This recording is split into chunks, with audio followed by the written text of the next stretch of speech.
Hello, कैसे हैं आप सब। मैं आपका मेंटर और आप देख रहे हैं लर्निंग विदाउट रूल्स का एक नया और फ्रेश सेशन। एक बार फिर से आपके सामने उपस्थित हुए हैं, साथ लेकर आए हैं कुछ नए वर्ड्स। बढ़ाएंगे आपकी डिक्शनरी में शब्दों की संख्या। बात कर रहे हैं द हिंदू एडिटोरियल वोकैबुलरी की। चलिए सेशन की शुरुआत करते हैं, लेकिन उससे पहले जो लोग इस चैनल पर नए हैं और वैसे पुराने लोग जिन्होंने अब तक चैनल को सब्सक्राइब नहीं किया है, प्लीज सब्सक्राइब कर लीजिए। बेल आइकन प्रेस करके नोटिफिकेशन कॉल पर रखना नहीं भूलेगा, ताकि यहाँ जो वीडियो अपलोड हो उसकी सूचना आपको मिले और कोई भी सेशन मिस ना हो। लाइक और शेयर करने में कंजूसी नहीं कीजिएगा, जो कि आप बखूबी करते हैं। और पता नहीं आप लोग किस तरीके से एपिसोड देखते हैं, या भगा भगा के देखते हैं, या फिर स्क्रीनशॉट करके उसको लिख लेते हैं। तो लिख लेने से कोई फायदा नहीं है सर। मार्केट में बहुत सारी नीली, हरी, पीली किताब मिलती है, खरीद लीजिए और बैठ के रटिए, कुछ नहीं होने वाला है। मैंने पिछले सेशन में मैंने कहा था कि आपको आज के सेशन में लास्ट में एक सरप्राइज है और उसका आंसर करके कमेंट में लिखना है। और जैसा कि मैं देख पाया हूं, मुझे लगता है 1 या 2 बच्चे ने शायद उसका आंसर लिखा है। तो पता नहीं आप सब कितने व्यस्त हैं। वैसे आजकल दुनिया जो है कहीं और व्यस्त है। हाँ, माँ बाप को गाली देने में, उनकी फजीहत उतारने में, उनको नंगा करने में, और पता नहीं क्या क्या कर रही है। पैसा कमा लेने और जिम्मेदारी अर्जित कर लेने की चाहत, और जिनको मिल गया है, दोनों लगे हुए हैं मट्टी पलीत करने में। जिन लोगों ने गुफा से लेकर के हमें यहाँ तक पहुंचाया है, उनके किए कराए पर जो भी फेरना हो, पानी तो आजकल फेरते नहीं है, निर्लज्जता फेरते हैं, तो वो फेरने में लगे हुए हैं। और पता नहीं आप सब कहाँ व्यस्त हैं। मैं ये नहीं कह रहा हूं कि आप सब भी वहीं व्यस्त हैं, लेकिन अगर आप सच में अपने एग्जामिनेशन को लेकर के, अपने करियर को लेकर के सीरियस हैं, तो मुझे लगता है कि आपको करना चाहिए। वैसे पिछले दिन जो मैंने कहा था, मैं आज उसका आंसर लेकर के यहाँ पर उपस्थित हुआ हूं। तो चले, हाँ, मन में कोई बात रह जाए सेशन के दौरान, जो कि आप लोग को नहीं रहता है, सर्वज्ञानी है, आप लोगों को सब बात समझ में आ जाती है, तो ये भी अच्छा है मेरे लिए कि आप एक ही बार में जो मैं कहता हूं, मैं जो समझाना चाहता हूं, मैं जहां भेजता हूं, वो वहां तक पहुंच जाता है। तो खैर कोई बात नहीं है। आप ऐसा करेंगे कि अगर मन में कोई बात फिर भी रह जाए, कुछ ऐसे बच्चे होते हैं जो शंका में होते हैं, तो कमेंट में लिख करके साझा जरूर कीजिएगा। और अभी यहां पर हम सेशन की शुरुआत करते हैं। चलिए,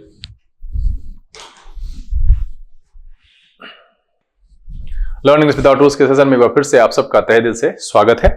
आज हम यहां पर सेशन को उस तरीके से शुरू नहीं करेंगे जैसे पिछले दिनों करते आए। क्यों?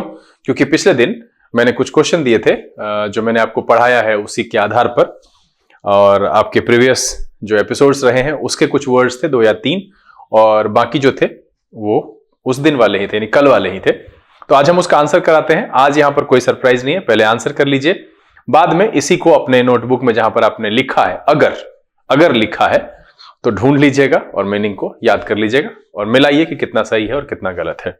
चले, यही सवाल था। इसमें पहला है कि which of the following word is the closest synonym। अब यहां पर है synonym बेस्ट है, तो synonym पूछ रहा है। कंजमेट का मतलब यहां पर जो मैंने पिछले दिन बताया था, अब अगर देखिएगा तो ये देखिए, amateurish, incompetent and imperfect। अगर आप ऐसे भी बुद्धि लगाते तो ये तीनों एक जैसा वर्ड है, तो इसका आंसर क्या होगा? प्रोफिशिएंट। क्योंकि जो मीनिंग लगभग इसका है वही मीनिंग इसका है, वही मीनिंग इसका है। तो अपनी बुद्धि लगाइए, ऐसा करके जो है फायदा होता है। तो इसका जो आंसर है पहले का बी हो गया। ठीक है, इसका जो आंसर है वो क्या है? बी है।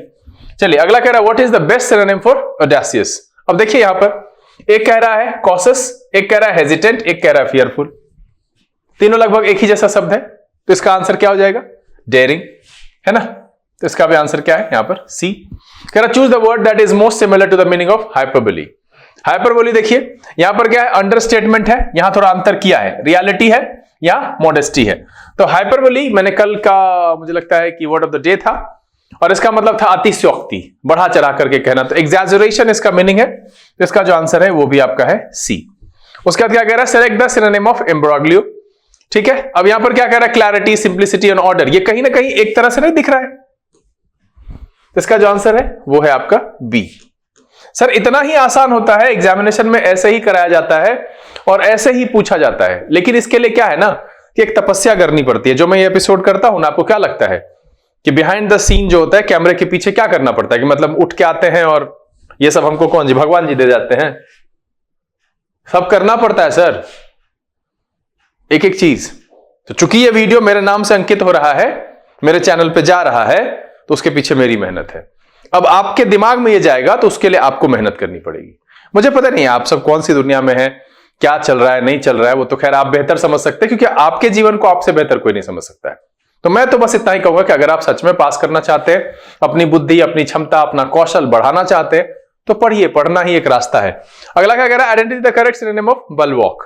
अब यहां पर देखिए, एक्सपोजर, वल्नरेबिलिटी और वीकनेस एक जैसा नहीं दिख रहा तीन का तीनों, तो यहां पर जिसका आंसर है वो है आपका ए। और अब मैं चाहता हूं कि आप इस पांचों वर्ड का मीनिंग कमेंट में लिखिए ताकि आपको याद हो। जी हां, ढूंढिए, ढूंढ कर लिखिए, याद करके लिखिए, लेकिन कमेंट में लिखिए ताकि आपको याद हो। तो ये थे सिनोनिम बेस्ड क्वेश्चन, पहला का बी, दूसरा का सी, तीसरा का सी, चौथा का बी, पांचवा का ए। चलिए अगला जो है कह रहा choose the word that is opposite of wanton. अब यहां पर एंटोनिम बेस्ड क्वेश्चन है, तो अब देखिए यहां पर क्या कह रहा है? Reckless, senseless and unrestrained. अब इसका क्या है? देखिए यहां पर सिंपल है, अनरिस्ट्रेन्ड, सेंसलेस, रेकलेस लगभग एक जैसा साउंड करता है, तो इसका जो आंसर है वो है पहले का बी। दूसरा क्या है? Which word is an antonym. और एक और चीज कि वैसे बच्चे जो एपिसोड पहली बार देख रहे हैं तो यहां से भागिएगा नहीं, इसके बाद फिर वर्ड है, ये 11 तारीख वाला सवाल है, ये कल का है, आज की वोकैबुलरी हम सामने इसके आगे रखेंगे, कल मैंने ये पूछा था, लास्ट में उसका आंसर है, तो आपको ये नहीं आता, इसके आगे जो एपिसोड है उसको करना है शुरू से लास्ट तक, भाग मत जाइएगा। चलिए क्या कह रहा है? डेडलॉक। डेडलॉक का मतलब क्या होता है? ऐसी स्थिति जहां पर कि कोई निर्णय ना निकले। तो देखिए लगभग सब जगह का इस तीन का एक ही मीनिंग है, इसका क्या हो जाएगा? एग्रीमेंट, समझौता, मतलब कोई समाधान निकल गया, ठीक है। उसके बाद क्या है? Which word is the best antonym for Pyrrhic. अब यहां पर पिरिक का क्या मतलब होगा? देखिए मतलब ये एक ऐसा कुछ उपलब्धि होता है ना जहां पर आपको बहुत कुछ खोना पड़े, तो उसके लिए सबसे ज्यादा जो है वो बेनिफिशियल यहां पर सही मीनिंग दे रहा है। और अगर देखेंगे कॉस्टली, हॉलो, पेनफुल, कहीं ना कहीं एक जगह जो है एक जगह सिनोनिम या एंटोनिम के तौर पर रखा जा सकता है किसी एक शब्द के, मिला जुला करके देखिए अगर हम तो। फिर कह रहा है रिलक्टेंट। रिलक्टेंट का मतलब क्या होता है? अनिच्छुक, और इसका क्या हो जाएगा? इच्छुक, क्या हो जाएगा? सी। अब देखिए यहां पर भी क्या है? रेसिस्टेंट, अनविलिंग, हेजिटेंट, कहीं ना कहीं वो एक ही जैसा मीनिंग दे रहा है। और अगला क्या है? पांचवा है फैसिलिटेट, है ना, तो उसका क्या हो जाएगा? हिंडर। मैं ज्यादा समय इसलिए नहीं ले रहा हूं क्योंकि मैंने सारे शब्द को पढ़ाया है, ये आपके किसी न किसी एपिसोड में आया हुआ है।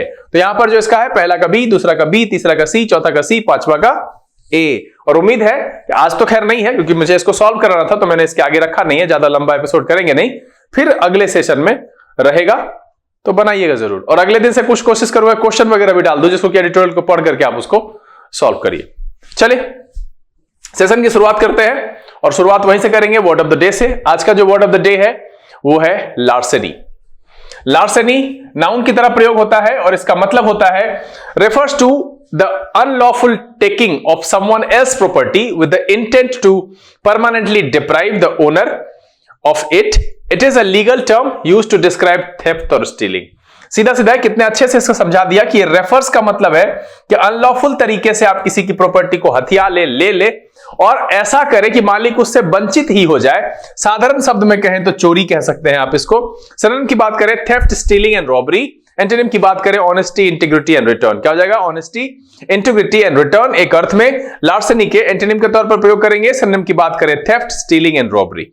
एग्जाम्पल देख लेते हैं। The man was arrested for the larceny after he was caught stealing expensive jewellery from the store. क्या है? The man was arrested for larceny after he was caught stealing expensive jewellery from the store. अब यहां पर जो आज हमने पहला शब्द रखा है, वर्ड ऑफ द डे के तौर पर रखा है, वो है लार्सेनी।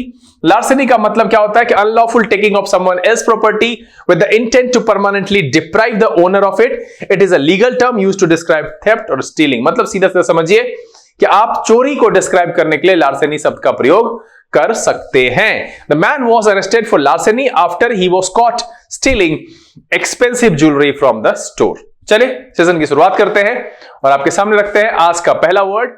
पहला वर्ड है स्वीप। यह नाउन और वर्ब दोनों तरीके से प्रयोग होता है। आप नाउन वाले मीनिंग को बहुत कॉमनली जानते हैं। इसका मतलब होता है झाड़ू, आपने स्वीपर सुन रखा है, एक साफ करने के संदर्भ में होता है। यहां पर दो मीनिंग है, टू क्लीन और clear a surface using a brush, बिल्कुल वही है। टू मूव और spread quickly over an area, ये नया मीनिंग है, ठीक है। टू मूव और spread quickly over an area और टू विन डिसाइसिवली, मतलब है कि झाड़ू लगाना, तेजी से फैलना और पूरी तरह से जीतना, इस अर्थ में हम प्रयोग करते हैं। तो तेजी से फैलना और पूरी तरह से जीतना, इस अर्थ में आप स्वीप को ध्यान में रख सकते हैं। पहला वाला जो है ये झाड़ू लगाना, ये आप बचपन से ही कर रहे हैं, जान रहे हैं। सिनोनिम क्या है? Brush, search and glide. क्या है? ब्रश, सर्ज एंड ग्लाइड एक अर्थ में स्वीप के सिनोनिम के तौर पर प्रयोग करेंगे। एंटोनिम की बात करें स्टैग्नेट, हॉल्ट एंड ब्लॉक, क्या हो जाएगा? स्टैग्नेट, हॉल्ट एंड ब्लॉक एक अर्थ में स्वीप के एंटोनिम के तौर पर प्रयोग कर सकते हैं। तो यहां पर जो पहला शब्द हमने रखा है वो है स्वीप, टू क्लीन और clear a surface using a brush, और टू मूव और spread quickly over an area, और टू विन डिसाइसिवली इस अर्थ में हम प्रयोग करते हैं। झाड़ू लगाना, तेजी से फैलना या पूरी तरह से जीतना, इस अर्थ में स्वीप शब्द का प्रयोग किया जाता है। एग्जांपल देख लेते हैं। The storm began to sweep across the coast line causing massive destruction. क्या है? The storm began to sweep across the coast line causing massive destruction. चलिए अगला जो शब्द है वो है इंटरिम। इंटरिम नाउन और एडजेक्टिव दोनों तरीके से यूज किया जा सकता है। इसका मतलब है अ टेम्पररी और provisional period occurring between two events. दो घटनाओं के बीच में जो एक टेम्पररी पीरियड होता है उसको कहते हैं अंतरिम। अस्थायी या बीच का समय, है ना, इस अर्थ में प्रयोग करते हैं। सिनोनिम की बात करें टेम्पररी, प्रोविजनल या ट्रांजिशनल, क्या कहेंगे? टेम्पररी, प्रोविजनल या ट्रांजिशनल, इसके सिनोनिम के तौर पर प्रयोग करेंगे। एंटोनिम की बात करें परमानेंट, फाइनल एंड लास्टिंग, क्या हो जाएगा? परमानेंट, फाइनल एंड लास्टिंग एक अर्थ में एंटोनिम के एंटोनिम के तौर पर प्रयोग किया जा सकता है। तो यहां पर इस पेज पर जो दूसरा शब्द है जो कि सेशन का भी दूसरा है वो है इंटरिम, अ टेम्पररी और provisional period occurring between two events, यानी अंतरिम, अस्थायी और बीच का समय, इस अर्थ में हम इंटरिम शब्द का प्रयोग करते हैं। एग्जांपल देख लेते हैं। N interim government was formed until the elections were held, क्या है? N interim government was formed until the elections were held. तो यहां पर जो हमने आपके सामने दो शब्द रखे, पहला है स्वीप, मतलब होता है टू क्लीन और clear a surface using a brush, और टू मूव और spread quickly over an area, और टू विन डिसाइसिवली इस अर्थ में हम स्वीप शब्द का प्रयोग करते हैं। झाड़ू लगाना, तेजी से फैलना, पूरी तरह से जीतना, इस अर्थ में प्रयोग किया जाता है स्वीप का। दूसरा जो शब्द है वो है इंटरिम, अ टेम्पररी और provisional period occurring between two events, मतलब है अंतरिम, अस्थायी या बीच का समय, इस अर्थ में हम इंटरिम शब्द का प्रयोग करते हैं। चलिए अगला जो शब्द है वो है एक्सकेवेट। एक्सकेवेट वर्ब की तरह प्रयोग होता है और इसका मतलब होता है to dig out material from the ground specially for construction और आर्कियोलॉजिकल पर्पसेस। क्या है? To dig out material from the ground specially for construction और आर्कियोलॉजिकल पर्पसेस, मतलब है खोदना या उत्खनन करना, इस अर्थ में हम एक्सकेवेट शब्द का प्रयोग करते हैं। सिनोनिम की बात करें डिग, अनअर्थ एंड ड्रेज, क्या हो जाएगा? डिग, अनअर्थ एंड ड्रेज। अब हिंदी वाला अनअर्थ नहीं समझिएगा, अनअर्थ है, ठीक है, ध्यान रखिएगा। सिनोनिम क्या है? डिग, अनअर्थ एंड ड्रेज एक अर्थ में एक्सकेवेट के सिनोनिम के तौर पर प्रयोग करते हैं। एंटोनिम क्या है? फिल, ब्यूरी एंड कवर, क्या हो जाएगा? फिल, ब्यूरी एंड कवर एक अर्थ में एक्सकेवेट के एंटोनिम के तौर पर प्रयोग किया जा सकता है। यहां पर इस पेज पर जो पहला शब्द है वो है excavate, to dig out material from the ground specially for construction और आर्कियोलॉजिकल पर्पसेस, खोदना, उत्खनन करना, ठीक है। एग्जांपल देख लेते हैं। Archaeologist excavated the site and discovered ancient artifacts, क्या है? Archaeologist excavated the site and discovered ancient artefacts.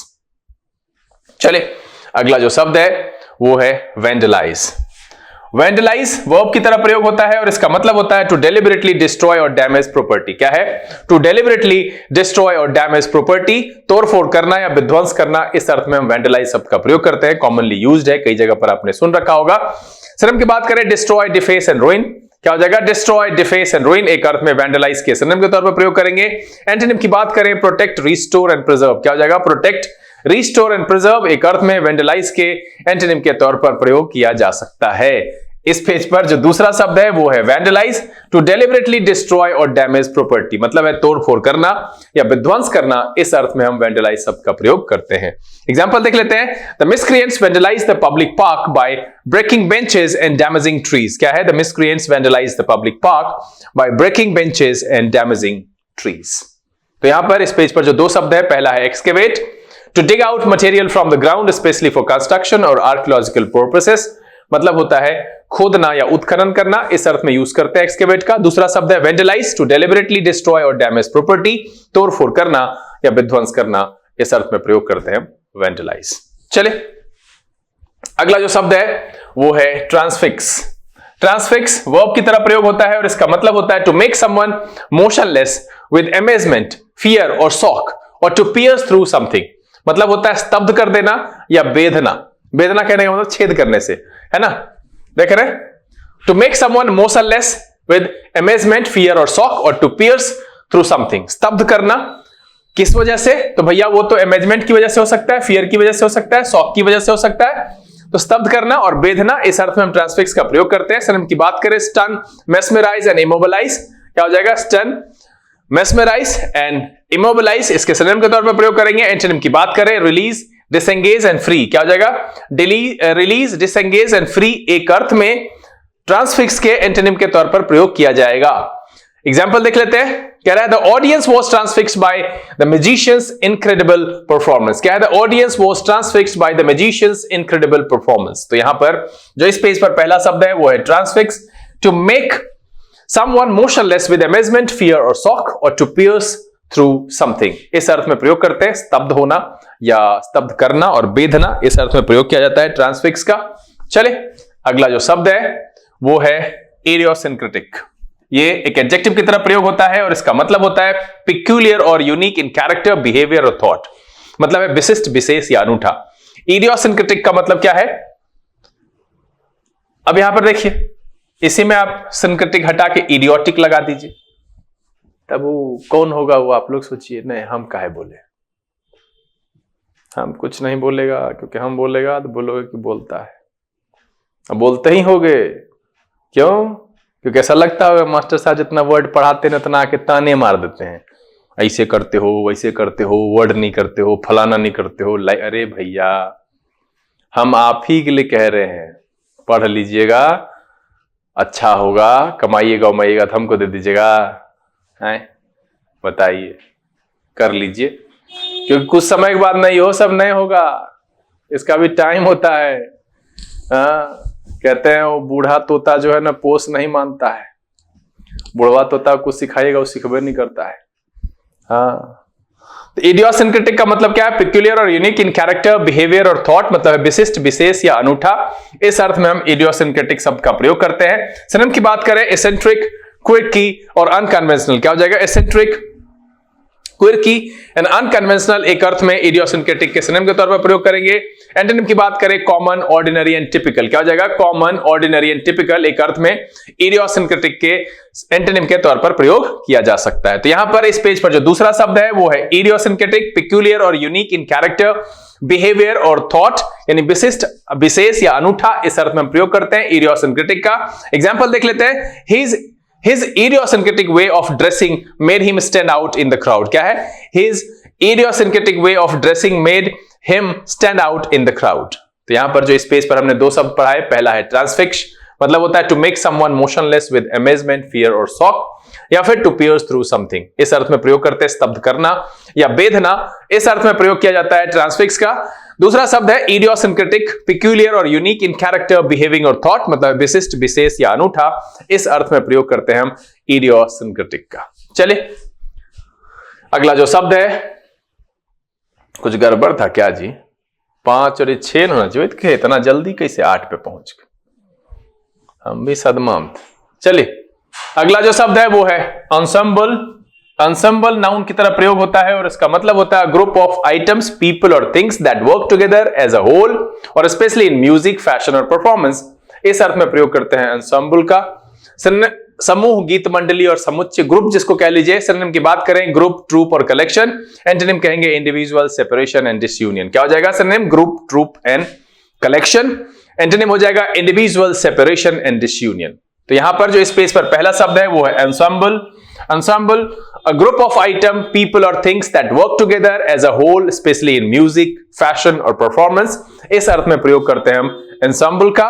Example देख लेते हैं। The dance ensemble performed a stunning routine that left the audience mesmerized। क्या है? The dance ensemble performed a stunning routine that left the audience mesmerized। तो यहां पर जो पहला शब्द है वो है ensemble। चलिए अगला जो शब्द है वो है लाइनअप, जो कि एक फ्रेजल वर्ब है। लाइनअप का मतलब होता है टू अरेंज पीपल और थिंग्स इन अ रो और ऑर्गेनाइज्ड मैनर, और to prepare for an event और एक्टिविटी। दो अर्थ में प्रयोग होता है। लाइनअप करने का मतलब व्यवस्थित करने से होता है, पंक्तिबद्ध करने से होता है। तो ये दूसरा वाला मीनिंग है और ये पहला वाला मीनिंग है।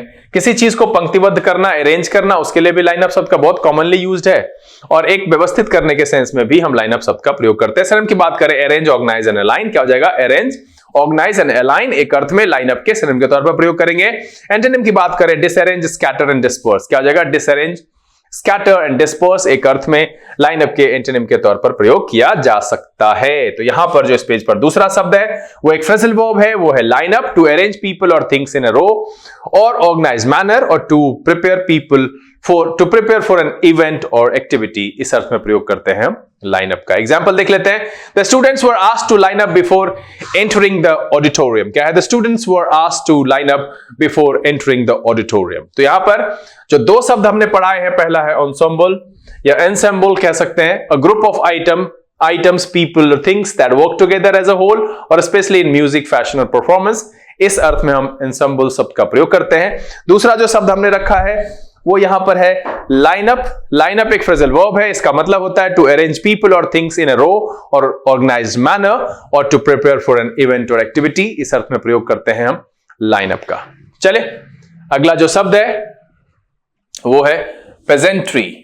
पेजेंट्री नाउन की तरह प्रयोग होता है और इसका मतलब होता है the feeling and appearance of a big colourful ceremony, मतलब है विशाल रंगारंग रमणीय आयोजन या भव्य प्रदर्शन, उस अर्थ में हम पेजेंट्री शब्द का प्रयोग करते हैं। सिनोनिम की बात करें, स्पेक्टिकल, सेरेमनी एंड डिस्प्ले, क्या हो जाएगा? स्पेक्टिकल, सेरेमनी एंड डिस्प्ले एक अर्थ में पेजेंट्री के सिनोनिम के तौर पर प्रयोग करेंगे। एंटोनिम की बात करें, सिंप्लिसिटी, प्लेननेस एंड ह्यूमिलिटी, क्या हो जाएगा?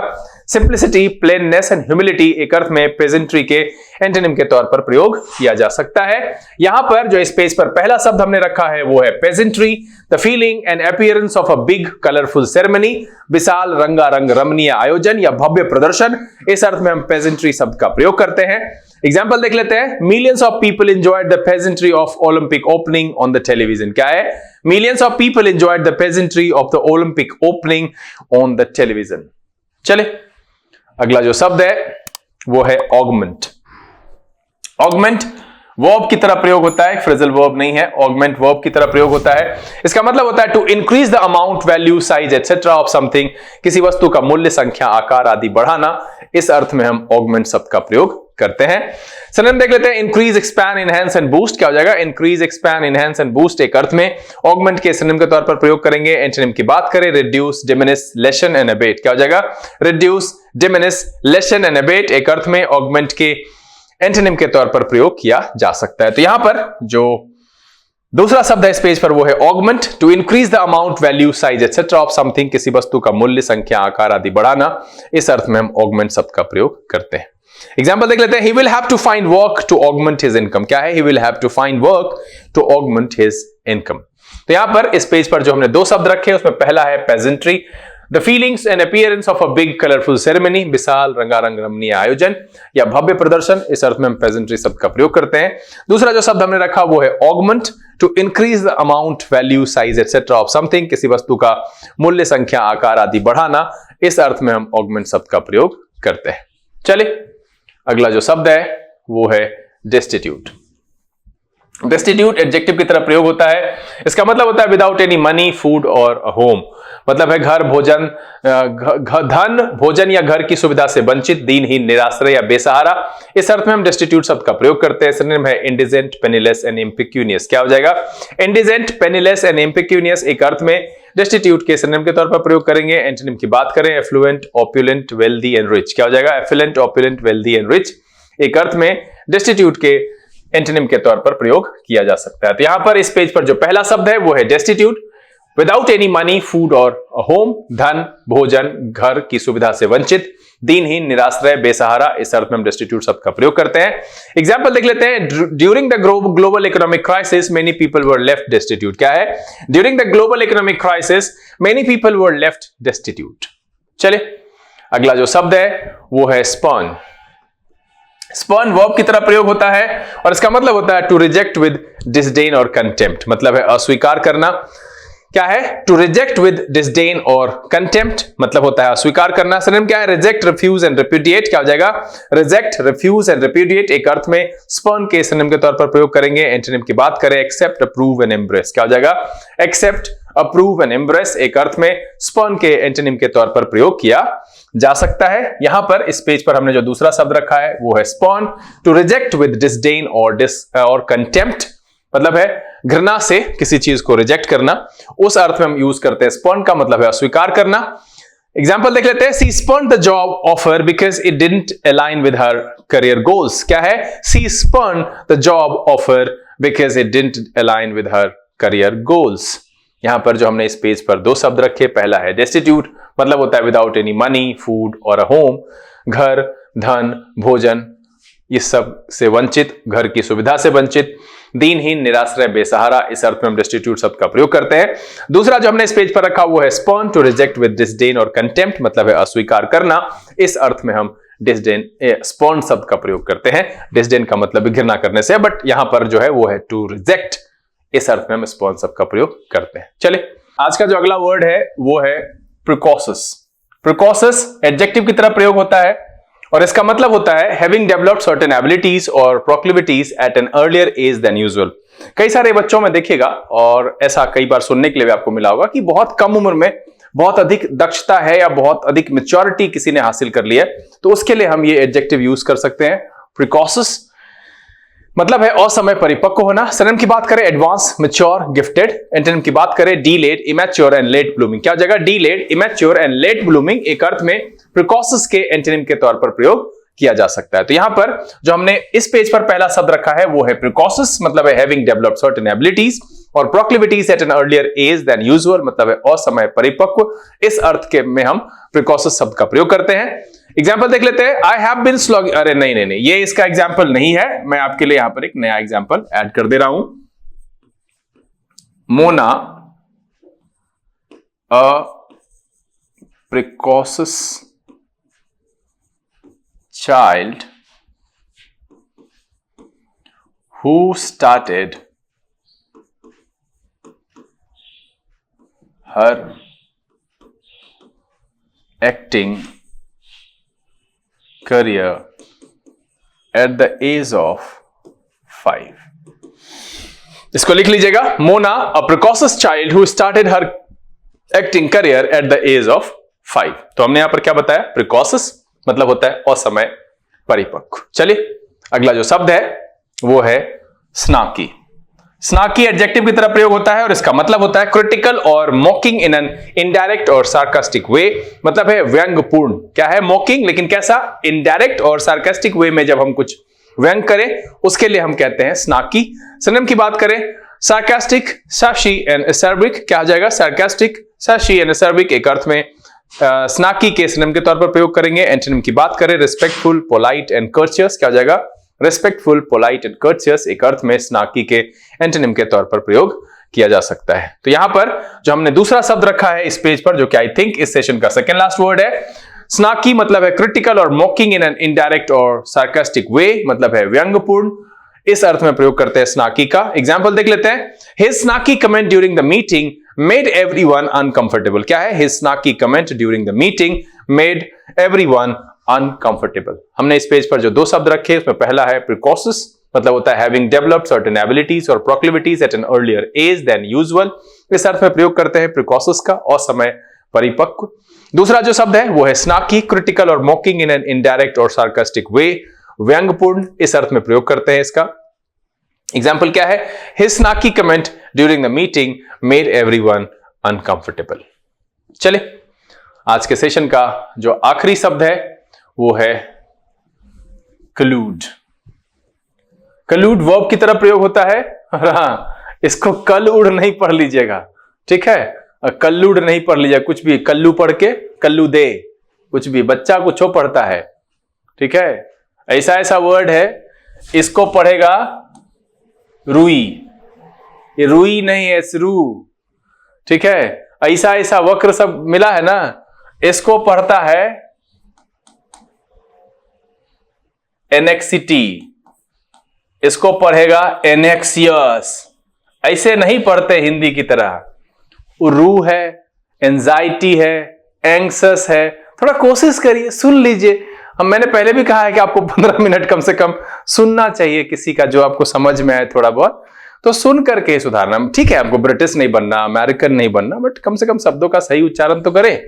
चले, इसका मतलब होता है to collude means to secretly cooperate और conspire with others, often to deceive और चीट समवन। मतलब समझ में आया? किसी को छुप छुपा करके कोऑपरेट करना, और भी विशेष करके किस चीज के लिए? हाँ, धोखाधड़ी और चीटिंग के लिए ही छुप छुपा के लोग मदद करता है। तो मतलब इसका होता है साजिश करना, मिलकर धोखा देने के लिए किसी एक दूसरे का मदद करना। सिनोनिम की बात करें, कंस्पायर, प्लॉट एंड स्कीम। ठीक है, conspire, plot and scheme. Antonym की बात करें, कंपीट, अपोज एंड डिसएग्री। क्या हो जाएगा? कंपीट, अपोज एंड डिसएग्री एक अर्थ में कोलूड के एंटोनिम के तौर पर प्रयोग किया जा सकता है। आपको थोड़ा हो सकता है कि अटपटा लगे, जब हम किसी के साथ अग्री करेंगे तभी तो किसी चीज में उसकी मदद करेंगे छुप छुपा के। डिसएग्री करेंगे तो उसका एंटोनिम तो एक अर्थ में चला ही आएगा ना, तो दिमाग नहीं लगाइएगा, गड़बड़ा जाएगा। यहां पर जो आखिरी शब्द है वो क्या है? collude। मतलब होता है to collude means to secretly cooperate और conspire with others, often to deceive और चीट समवन। मतलब है साजिश करना या मिलकर धोखा देना। इस अर्थ में हम collude शब्द का प्रयोग करते हैं। एग्जांपल देख लेते हैं। The two companies were found to have colluded in fixing prices which led to a government investigation। क्या है? Two companies were found to have colluded in fixing prices which led to a government investigation। तो यहां पर जो हमने आखिरी शब्द रखा है वो है collude, है ना, collude नहीं है। ठीक है, ध्यान रखिएगा, collude है। To collude means to secretly cooperate or conspire with others, often to deceive or cheat someone। साजिश करना और मिलकर धोखा देना, इस अर्थ में हम collude शब्द का प्रयोग करते हैं। उम्मीद है कि आज के सेशन में वर्ड ऑफ द डे को मिलाते हुए जो कुल 16 शब्द आपके सामने रखे गए, सबके सब नए थे, ऐसे नहीं थे, नए तो नहीं थे। कुछ एक शब्द ऐसा था जो कि कॉमन था, जैसे कि वेंडलाइज मेरे मन में था कि वो शायद आपने सुन रखा होगा, लाइन अप आपने सुन रखा होगा। तो लगभग सभी के सभी नए थे, सब मीनिंग पढ़ करके मजा आया, बहुत कुछ सीखने के लिए मिला और इस सेशन ने आपको बोर नहीं किया और ये पसंद आया। अगर ये वीडियो अच्छा लगा आप इसको लाइक कर दीजिए। अब तक चैनल सब्सक्राइब नहीं किया तो प्लीज सब्सक्राइब कर लीजिएगा। बेल आइकन प्रेस करके नोटिफिकेशन कॉल पर रखना नहीं भूलिएगा, ताकि यहाँ से जो वीडियो अपलोड हो उसकी सूचना आपको मिले और कोई भी सेशन मिस ना हो। समय यहाँ से विदा लेने का, बहुत जल्द इस तरह के एपिसोड के साथ फिर आपके सामने उपस्थित होंगे। तब तक के लिए आप घर में रहिए, अपना और अपने परिवारजनों का ख्याल रखिए, खुश रहिए, मस्त रहिए, लेकिन पढ़ते लिखते जरूर रहिएगा। लर्निंग विदाउट रूल्स से this is BK Singh signing off. Keep reading, keep practising. Thank you, God bless you.